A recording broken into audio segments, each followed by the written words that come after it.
Just hope it happens. Yeah, cool.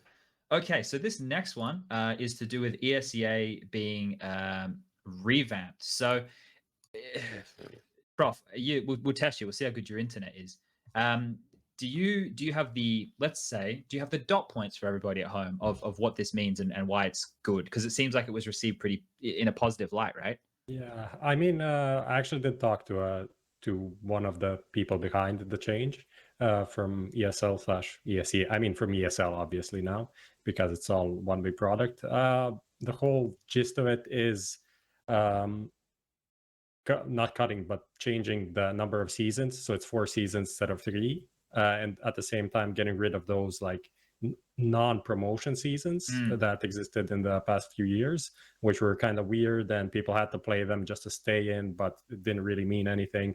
So it was kind of useless. So those are out. You have 4 seasons per year, 2 in the first half, 2 in the second half, and all of them, if you win the season, you get the Pro League spot for the second. Like if that's in the first part of the year, you get a Pro League spot in the second part of the year, and vice versa, right?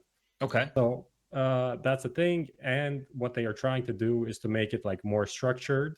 So you have like official match days, which are going to be like Tuesday, Wednesday, or something like that, and then it's going to be promoted with ESL on ESL's Twitch stream and stuff like that. And maybe then the playoffs should be maybe broadcasted from like a real studio, and maybe you bring in SPUNJ and he does some stuff. And that's kind of the idea. They want to make it more structured.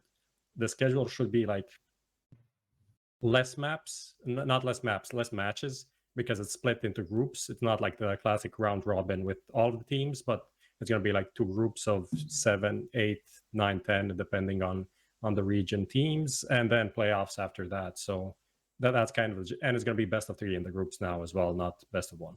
And I noticed, because I was trying to sign me, Yanko, Henry, and stuff up for ESEA Open the other day, and I'm clicking around the ESEA website looking for wherever I'm trying to navigate, and I was reading about these cash cups. So from what I understood with the cash cups was they're trying to help the grassroots of North America by shifting the Rank S money to cash cups, if I was reading it correctly. Yeah. And the North American one's going to be 15,000.